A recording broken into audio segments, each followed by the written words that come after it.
दिल्ली शहर में एक छोटा सा परिवार रहता था। उस परिवार में 5 लोग रहते थे।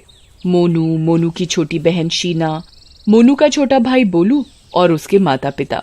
मोनू गुड़गांव की एक बड़ी कंपनी में काम किया करता था। मोनू के छोटे भाई बहन पढ़ाई करते थे। मोनू को तरह तरह का खाना खाने का बहुत शौक था। वो चाहता था कि वो हर नए तरीके की डिश खाए। वो आए दिन बाहर से कुछ न कुछ खाया करता। उसको इतना बाहर से खाना खाता देख उसके माता पिता बहुत परेशान रहते थे। एक दिन की बात है, मोनू घर पर ही रहकर बाहर से खाना ऑर्डर करता है। ये देखकर उसकी माँ गुस्सा हो जाती है। क्या बेटा मोनू, तुम रोज ही कुछ न कुछ बाहर का खाते रहते हो। ये सब बाहर का डंगा कभी कभी चलता है, पर तुमने तो ये रोज का ही कर लिया है। ये घर में बना खाना कौन खाएगा? मैं रोज सुबह उठकर इतनी मेहनत से खाना बनाती हूँ, पर तुम्हें तो बाहर का ही पसंद आता है। अरे क्या बात कर रही हो माँ, आपको क्या पता रोज बाहर का अलग अलग खाना खाने में कितना मजा आता है। मैं तो रोज कुछ नया ट्राई करता हूँ।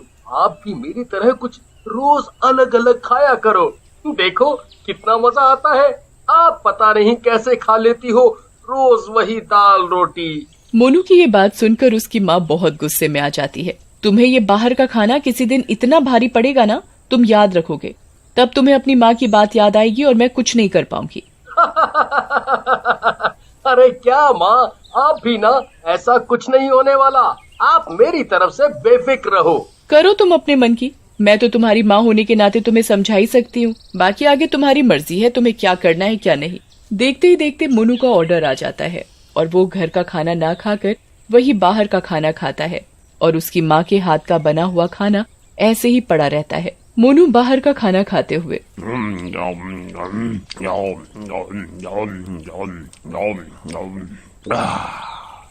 वाह, इस खाने को कहते हैं जन्नत। मजा सा ही आ जाता है कहते ही।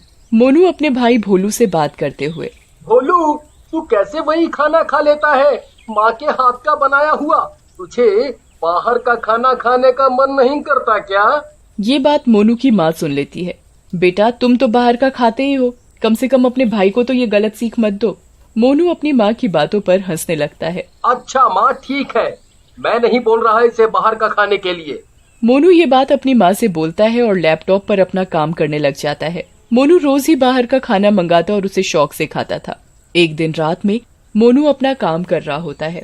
काम करते करते मोनू को भूख लग जाती है। अरे यार, मुझे तो काम करते करते बहुत जोरों से भूख लग रही है। वो घड़ी में टाइम देखता है।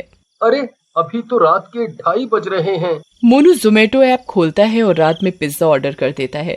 देखते ही देखते आधे घंटे में दरवाजे की घंटी बजती है और मोनू बाहर जाकर डिलीवरी बॉय से पिज्जा लेने जाता है।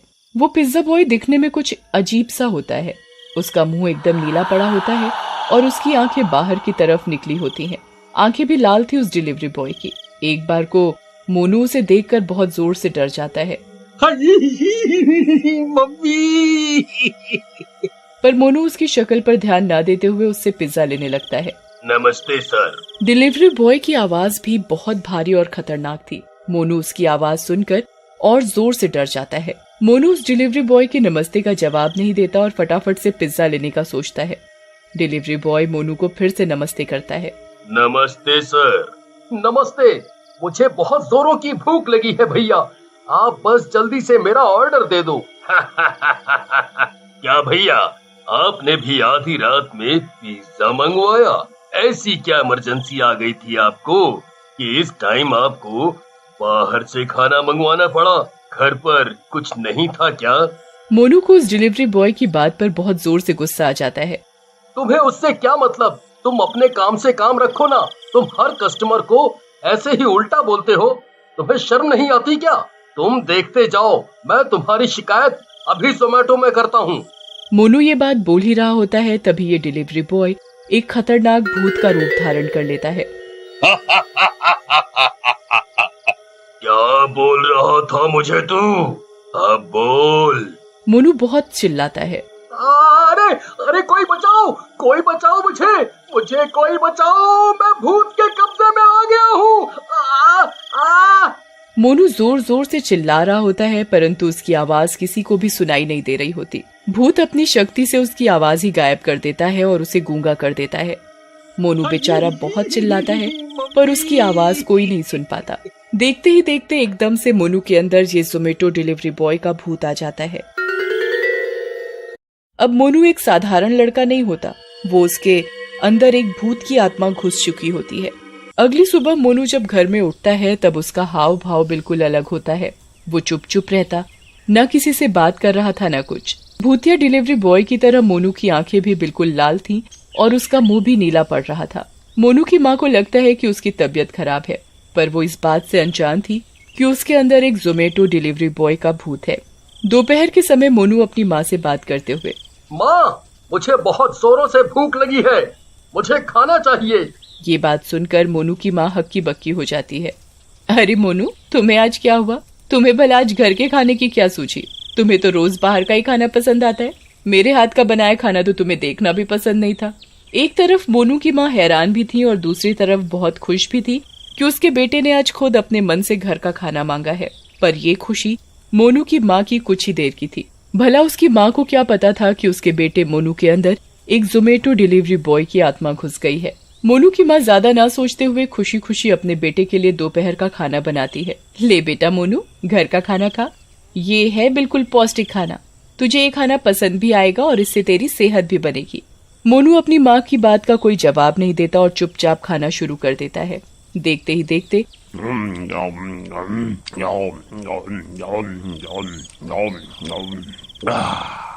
मोनू बहुत सारा खाना खा जाता है और मोनू ही अकेले घर में माँ के हाथ का बनाया हुआ खाना खत्म कर देता है। माँ, मुझे और खाना चाहिए। मोनू की माँ भी अचंभित हो जाती है कि आज मोनू को हुआ तो क्या हुआ है। हाँ बेटा, मैं तुम्हारे लिए और खाना बना रही हूँ। मोनू की माँ खाना बनाते बनाते सोच में पड़ जाती है। आज मेरा बेटा खाना खा भी रहा है, वो भी घर का, और ऊपर से इतना ज्यादा खाना खा रहा है। मुझे कुछ समझ नहीं आ रहा। मुझे लग रहा है कुछ तो गड़बड़ है मोनू के साथ। थोड़ी देर बाद शाम हो जाती है। मोनू फिर दोपहर की तरह अपनी माँ से रात का खाना मांगता है और पेट भर कर खाना खाता है। रात होते के साथ ही मोनू एक जोमेटो डिलीवरी बॉय की तरह बाहर डिलीवरी करने जा रहा होता है। मोनू को रात के समय बाहर जाते उसकी माँ देख लेती है। अरे, इस समय मोनू कहाँ जा रहा है? मोनू बेटा, तुम इस समय कहाँ जा रहे हो? इतनी रात हो गई है, इस समय बाहर जाना ठीक नहीं। काम पर जा रहा हूँ, डिलीवरी करने। काम पर जा रहा हूँ इस समय? बेटा, तुम्हें हुआ क्या है? तुम ठीक तो हो ना? मैं तुम्हें सुबह से देख रही हूँ, तुम बहुत अजीब अजीब सी बातें कर रहे हो। हाँ, मैं ठीक हूँ। मुझे क्या होना है? अब मुझसे ज्यादा पूछताछ मत करो और मुझे काम पर जाने दो। मोनू की माँ को उसकी ये बात बिल्कुल ठीक नहीं लगती और वो उसे बाहर नहीं जाने देती। नहीं, इस समय कोई काम धाम नहीं होता बाहर, तुम कहीं नहीं जाओगे, मैं नहीं जाने दे रही। मोनू ये बात सुनकर बहुत जोर से चिल्लाता है। मुझे बाहर जाना है। मुझे बाहर जाना है और मुझे बाहर जाने से कोई नहीं रोक सकता। मैं बाहर जाऊंगा मतलब जाऊंगा। मैं भी देखती हूँ तू आज इस समय कैसे बाहर जाता है। मोनू की माँ ये बात बोलती है और घर के गेट पर ताला लगा देती है। ये देखकर मोनू के अंदर का डिलीवरी बॉय का भूत बोलने लग जाता है। ए औरत, तू पागल है क्या? तुझे नहीं पता हम भूत प्रेत रात में ही बाहर होते हैं। हमारी शक्तियाँ रात में ही ताकतवर होती हैं। चल, अब गेट खोल।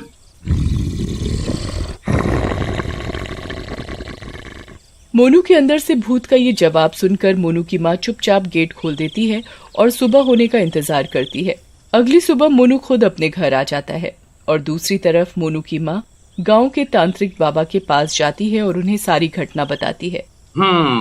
तुम्हारे बेटे पर जिस भी भूत ने कब्जा कर लिया है वो आज शाम तक ही ठीक हो जाएगा। जा बेटा, मैं तुझे ये ताबीज दे रहा हूँ। जब भी तेरा बेटा सो रहा हो उसके गले में डाल देना। ये भूत फिर तेरे बेटे के अंदर से निकल के खुद चला जाएगा और उसे मोक्ष प्राप्त हो जाएगा। मोनू की माँ तांत्रिक के बताए अनुसार ही चलती है और सोते हुए अपने बेटे के गले में वो ताबीज बांध देती है और वो भूत मोनू के शरीर से निकल जाता है। तभी से मोनू एक अच्छा बेटा बनकर अपनी माँ का कहना मानता और बाहर का खाना भी नहीं खाता।